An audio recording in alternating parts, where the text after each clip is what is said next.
Salut à tous, avant de commencer la vidéo, je tiens à vous dire qu'il y aura pas mal d'arguments qui contredisent une version officielle d'un rapport du CNC, et du coup ces arguments sont développés avec des sources que je vous mets en description de la vidéo si jamais vous voulez regarder vous-même. Voilà, bon visionnage. Bonjour à toutes et à tous, bienvenue dans cette nouvelle vidéo, et aujourd'hui j'aimerais revenir un peu sur le plan action qui a été annoncé par le CNC récemment, qui est en fait un plan d'engagement pour un cinéma plus écologique. Alors je vous avoue, cette nouvelle elle m'a un peu intrigué parce qu'en général le greenwashing il est assez responsable de contraintes de travail qui sont toujours plus polluantes et d'argent jeté par les fenêtres. Mais après tout, pourquoi pas, il est vrai que le monde du cinéma pollue un peu, on va revenir là-dessus, et que prendre des décisions sur comment le rendre moins polluant, effectivement ça peut peut-être aider à ralentir le réchauffement climatique, mais on va revenir là-dessus. Et on va donc lire ensemble l'annonce. Écologie, le CNC passe à l'action. Alors c'est marrant parce que action, c'est ce qu'on dit quand on lance le moteur. Le réalisateur il dit action, donc ils ont appelé ça action. C'est une révolution fondamentale, il y aura un avant et un après, a déclaré Dominique Boutonnat, le président du CNC. Le groupe de réflexion créé en septembre 2020 par le centre, notamment pour anticiper les conséquences de la crise sanitaire, a rendu ses propositions. Donc oui, en septembre 2020, il y a eu un groupe de 4 experts qui a été nommé pour réfléchir à un plan écologique concernant le 7e art. Et parmi ces 4 experts, on retrouve notamment Marie Correga, qui est intégrée au ministère de la Transition écologique avec 3 autres consultants spécialisés. Bon, pourquoi pas. Et ils ont donc eu moins d'un an pour réfléchir sur un plan écologique sur le cinéma, ça me paraît un peu court, mais bon, c'est des spécialistes, donc si ça se trouve, ils ont trouvé de quoi faire. En ressortent 4 priorités d'action: réduire l'impact carbone des productions, améliorer les dépenses énergétiques des tournages et accompagner la rénovation des salles et studios de tournage, réduire les déchets et inciter à l'économie circulaire, et enfin, encourager la sobriété numérique. On va revenir sur toutes ces priorités d'action. La première phase qui débutera en 2022 sera celle de la sensibilisation et de l'incitation. Face au manque de données sur l'impact environnemental des filières du cinéma et de l'audiovisuel, le CNC compte créer un observatoire de la transition écologique et énergétique. La première étude déjà en cours en vue de dresser un état des lieux complet de l'impact environnemental des filières du cinéma et de l'audiovisuel concerne le bilan carbone des salles de cinéma à travers l'exploitation bâtimentaire et la gestion de l'offre confiserie. L'audiovisuel français en 2018 a représenté 1,7 million de tonnes de CO2, hors fabrication des équipements, soit l'équivalent du bilan carbone de 185 191 Français. Alors on va s'arrêter là parce que la phase 2 et 3 c'est simplement la mise en place de ces avertissements, et ça on ne le verrait pas avant 2024, donc c'est encore très flou. Alors cet engagement et ces priorités me dérangent un peu dans le sens où je ne vois pas trop ce que ça peut changer, car je vois pas où est la transition écologique quand on sait ce qui pollue réellement le pays, ce qui coûte le plus cher aux Français et ce qui rejette le plus de CO2 sur un tournage. Pour rappel, d'après EcoProd, c'est 1,7 million de tonnes qui est rejeté annuellement, donc comme ils disent, c'est la ville de Reims. Le rejet, il est assez conséquent, mais il est pas si énorme. Je rappelle quand même qu'en 2016, le rejet annuel de l'émission de CO2 en France au total, c'était de 316 millions. Et qu'un ménage français en moyenne en France annuellement, c'est 15,5 tonnes d'émissions de CO2 par an. Et que la délocalisation de nos usines émet quant à elle 127 millions d'émissions de CO2. Donc cherchons la priorité déjà d'une. Et ensuite, les démarches sont assez floues, je comprends pas très bien l'intérêt. Déjà, il y a réduire l'impact carbone des productions. Je sais pas trop ce que ça peut bien vouloir dire. Les tournages utilisent effectivement beaucoup d'énergie,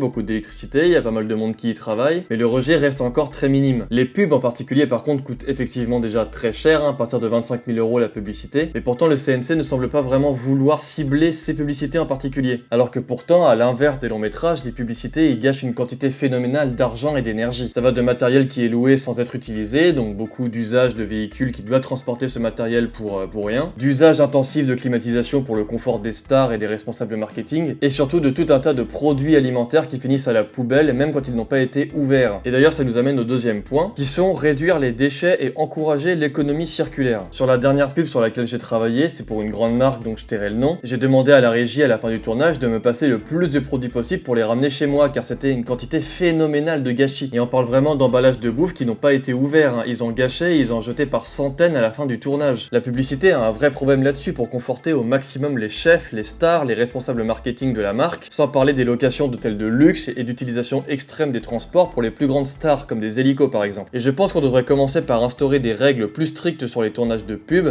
que celles sur des longs métrages français qui, à ce que je peux voir, essaient de limiter le nombre de déchets. De plus, les budgets de production varient énormément. Par conséquent, un film à petit budget va un peu plus galérer à essayer de faire un film écolo, car les problèmes concernant les acteurs par exemple sont aussi présents, il faut être toujours aux petits oignons avec eux. Et puis bon, plutôt que de s'occuper des tournages et de rajouter des contraintes qui sont pas forcément très efficaces pour les techniciens, j'aimerais quand même rappeler que le festival festival de Cannes, qui est d'ailleurs en train de se passer actuellement, est responsable annuellement d'une augmentation de 60% des déchets plastiques, avec une population qui triple chaque année pendant l'événement. Alors autant j'aime l'idée du festival à projeter un nombre de films conséquent, autant la sensibilisation devrait peut-être commencer dans ce genre de cérémonie. Rappelons aussi que 50% des subventions publiques reviennent au festival de Cannes, qui a un budget annuel de 22 millions d'euros. Il y a des centaines de films français par an qui n'ont pas ce budget. Le troisième point, c'est améliorer les dépenses énergétiques des tournages et accompagner la rénovation des salles et studios de tournage.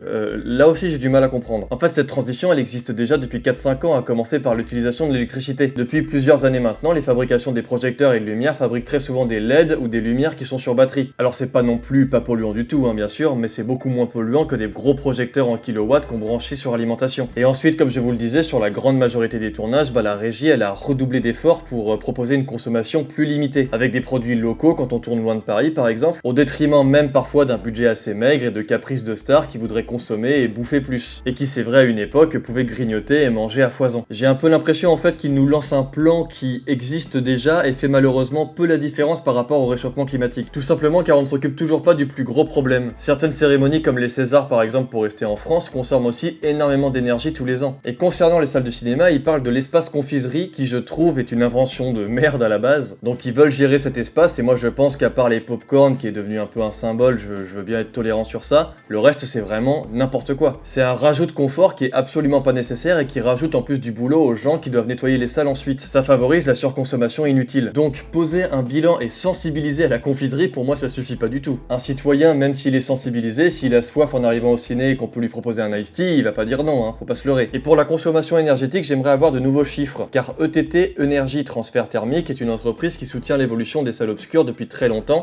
et mettent très souvent à jour leur système énergétique de climatisation et de ventilation. Et si on en croit leurs chiffres, la consommation d'énergie a chuté de 40% depuis les années 2000 grâce à une optimisation énergétique. Ça ne cesse de diminuer, les projecteurs numériques coûtent aussi moins cher en énergie que les projecteurs pellicules, donc je ne vois pas ce qu'il y a de nouveau dans leur plan écologique. Et enfin, il y a encourager la sobriété numérique. Ça c'est pareil. On ne change pas le monde en encourageant, mais bien en changeant radicalement de mode de fonctionnement. Si le streaming émet autant de CO2, par exemple apparemment c'est 100 grammes émis chaque 40 minutes sur Netflix, les gens n'arrêteront pas pour autant de regarder. Il y a une différence à faire entre en avoir conscience et en être responsable, et c'est ça qui me gonfle un peu dans ce genre de réforme. Réforme et plan d'ailleurs qui tient sur 3 pages, donc bon c'est quand même pas un gros travail de recherche. On cherche à responsabiliser en permanence le citoyen dans sa manière de vivre et de travailler. Alors je suis d'accord qu'il y a des gestes citoyens qu'il faut respecter, par exemple il faut pas jeter ses déchets par terre, faut pas consommer trop d'électricité ou trop d'eau, mais tout ça pour moi ça relève de l'éducation et de l'individualisme. On peut continuer de s'amuser à comparer ce que ça ferait en un an si toute la population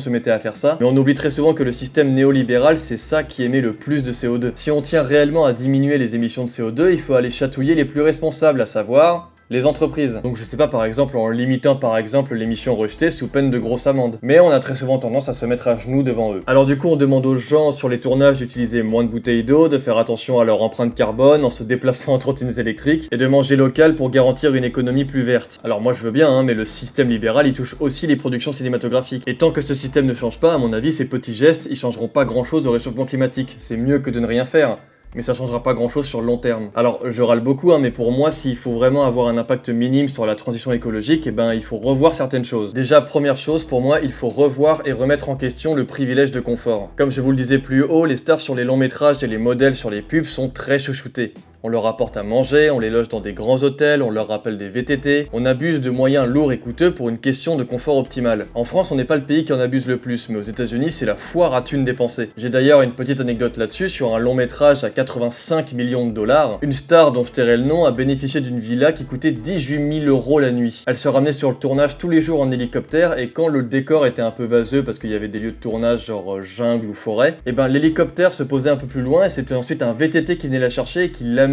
jusque devant la caméra.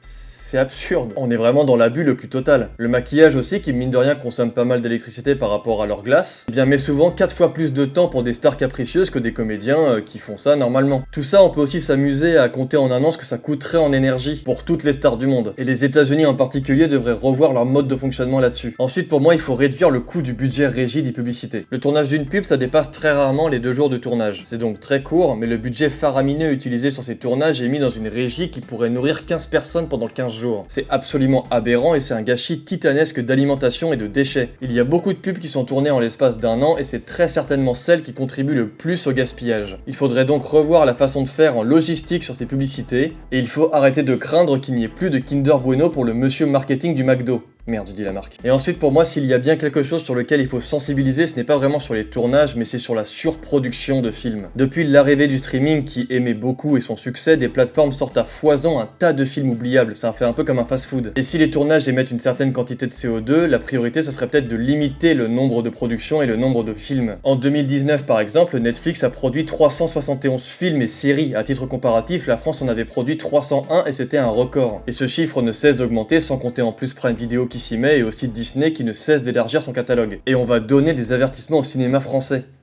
Je ne suis pas sûr vraiment que ce soit la priorité, et si leur but c'est vraiment de sensibiliser, on devrait commencer par cet aspect fast-food du cinéma. Et ensuite pour moi, il y a tout simplement les efforts qui ont déjà été faits depuis plusieurs années. Moi ça fait 4-5 ans par exemple que je travaille sur les tournages et j'ai vraiment vu le progrès et les efforts qui ont été faits. Sur les courts et sur les longs métrages en général, ils font le maximum pour limiter la surconsommation sur un plateau. Alors je n'ai pas fait beaucoup de très grosses productions, mais pour moi c'est clairement celles-là qui sont le plus en retard sur la transition écologique, mais dans l'ensemble de ce que j'ai fait, tout est assez respectable. Donc j'arrive vraiment pas trop à comprendre ce programme qui chercherait à donner des bilans carbone à chaque tournage. Le cinéma français est loin d'être le plus polluant et c'est très souvent les productions étrangères qui viennent s'installer en France qui polluent plus. Donc il faut commencer par revoir pour moi le système entier qui concerne les tournages, à commencer par ce confort absurde pour les plus privilégiés, avant de demander aux techniciens et demander aux gens de ramener des gourdes plutôt que des bouteilles d'eau. En plus c'est déjà le cas. Moi par exemple j'ai ma propre gourde sur les tournages et t'as beaucoup de techniciens qui ont leur propre gourde. Et comme je disais, il y a beaucoup de productions qui se mettent effectivement à vouloir consommer plus local et à vouloir consommer moindre. Donc parfois à 16h, on n'a plus de goûter.